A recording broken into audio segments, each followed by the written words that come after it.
বিয়ে করবেন আমাকে? আমি তো একজন ডিভোর্সি। এই জন্যই তো বিয়েটা করতে চাইতেছি। আপনি চাইলেই যে কোনো কুমারী মেয়েকে বিয়ে করতে পারবেন, আমাকে কেন? হ্যাঁ, আমি চাইলেই একটা কুমারী মেয়েকে বিয়ে করতে পারি, কিন্তু বর্তমানে মেয়েদের যে অবস্থা এটা তো আপনি ভালো করেই জানেন। একটা কুমারী মেয়েকে যদি আমার নতুন সংসারে আনি, ওকে তো আমার পরিবারের সাথে অ্যাডজাস্ট করাইতেই 2 বছর সময় লেগে যাবে। আর মেয়েরা বিয়ের পর শ্বশুর বাড়িতে আসলে কি করে এটা তো আপনি ভালো করে জানেন, কারণ আপনি এই বিষয়গুলো ফেস করছেন।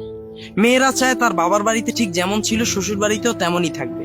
সকালবেলা ঘুম থেকে উঠবে 10টায়, তার জন্য নাস্তা রেডি থাকবে, আবার যে টিভি দেখতে বসবে, দুপুরের খাবার রেডি থাকবে। কিন্তু আসল বাস্তবতাটা তো এমন না। মেয়ের মাথায়ও সংসারের অনেক দায়িত্ব থাকে। আর এই বিষয়টা যখন 2-3 বছরের মধ্যে অ্যাডজাস্ট না হয়, তখনই মেয়ে বলে বসে তুমি তোমার বাবা মার থেকে আলাদা হয়ে যাও, নাইলে আমাকে আলাদা করে দাও। কিন্তু আপনি তো ভালো করেই জানেন এই দুইটার একটাও কোনো ভালো সমাধান না। এই একই ভুল আমিও করেছিলাম। এখন আমি বুঝি সংসার ভেঙে যাওয়ার তীব্র যন্ত্রণাটা কি। হ্যাঁ, এক্স্যাক্টলি, আমি এই জিনিসটাই আপনাকে বুঝাইতে চাইছি। একটা ইয়াং মেয়েকে যখন আমি নিয়ে আসব, হয়তোবা এই ভুলগুলোই ও আবার করবে। আর এই জন্য হয়তোবা আপনারও ডিভোর্স হয়েছে। আর ডিভোর্সের পরে মেয়েরা বাবার বাড়িতে যখন যায় তাদের কি অবস্থা হয়, এটা হয়তোবা আপনার থেকে কেউ বেশি ভালো বুঝবে না। ডিভোর্সের পর আমি যে কয়দিন আমার বাবার বাড়িতে আছি, আমি বুঝি আমার দিনগুলো কেমন যাচ্ছে। আমি আমার পরিবারের কাছে জাস্ট একটা বোঝা এখন। আর এমন বোঝা যে তারা আমাকে ফেলেও দিতে পারতেছে না, রাখতেও পারতেছে না, শুধু কথা শুনে যাচ্ছি। সমাজের চোখেও আমি দোষী। এখন আমি বুঝি ডিভোর্সের থেকে দাঁতে কামড় দিয়ে সহ্য করে থাকা অনেক ভালো। হ্যাঁ, বিষয়গুলো আমি বুঝতে পারছি। আপনি কিন্তু জানেন বিয়ের পর সংসার সামলানোটাই একটা মেয়ের জন্য প্রধান কাজ।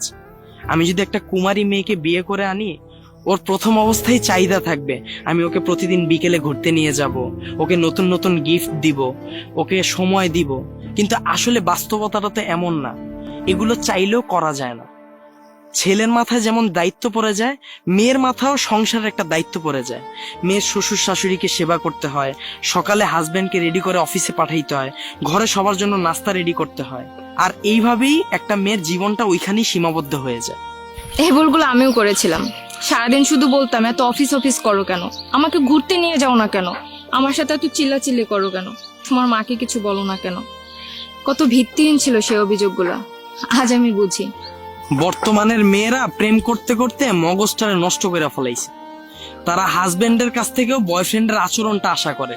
তারা ভাবে বিয়ের আগে বয়ফ্রেন্ডের সাথে যেভাবে ঘোরাঘুরি করছে, হাজবেন্ডও বিয়ের পর তাকে এভাবে ঘোরাঘুরি করাবে। কিন্তু আসলে বাস্তবতাটা তো এমন থাকে না। হাজবেন্ডের মাথায় অনেক প্রেসার থাকে, তার ভবিষ্যৎ নিয়ে চিন্তা করতে হয়। আর যার জন্যই সে টাকার পিছনে ছোটা শুরু করে। আর তখনই মেয়েরা ভাবে তার হাজবেন্ড তাকে সময় দিতেছে না, আর তারাই তখন যে পরকীয়ায় লিপ্ত হয়। আর সংসারগুলো এভাবেই ভেঙে যায়। আর আপনার উপর আমার পূর্ণ বিশ্বাস আছে, যেহেতু আপনি এই বিষয়গুলো সবকিছুই পার করে আসছেন, আপনার এই বিষয়ে অভিজ্ঞতা হয়েছে, আপনার সংসার জীবনে কোথায় ভুল হয়েছে, কোথায় আপনার কি করাটা উচিত ছিল, এই বিষয়গুলো সম্পর্কে আপনি এখন অভিজ্ঞ। আর এই জন্যই আমি চাইতেছি আপনাকে আমার লাইফে নিয়ে আসতে। আর এই জন্যই আমার পূর্ণ বিশ্বাস আপনি আপনার সর্বোচ্চ চেষ্টা দিয়ে আমাদের সংসারটাকে আগলায় রাখবেন। আর আমার বিশ্বাস একটা কুমারী মেয়েকে বিয়ে করলেও আমাকে যতটুকু ভালোবাসা দিত, এর থেকে বেশি ভালোবাসা আপনি আমাকে দিবেন। এখন বাকিটা আপনার হাতে। ন্যাড়া বেলতলা একবারই যায়, বারবার না। আমি যদি আপনাকে বিয়ে করি, আপনার ফ্যামিলি আপনাকে অনেক কথা শোনাবে, তা মানতে পারবেন? সমাজে আপনাকে কটু কথা বলবে, সেগুলো কিভাবে মেনে নেবেন? আমি আপনাকে কথা দিচ্ছি, আপনার অতীতের কথা আমার পরিবারের কেউ কখনো জানবে না, এটা আমার ওয়াদা থাকবে। আপনি যদি আমাকে এই আস্থা দেন, তাহলে আমি আপনার সাথে নতুন আশার আলো দেখতে রাজি। তাহলে চলেন।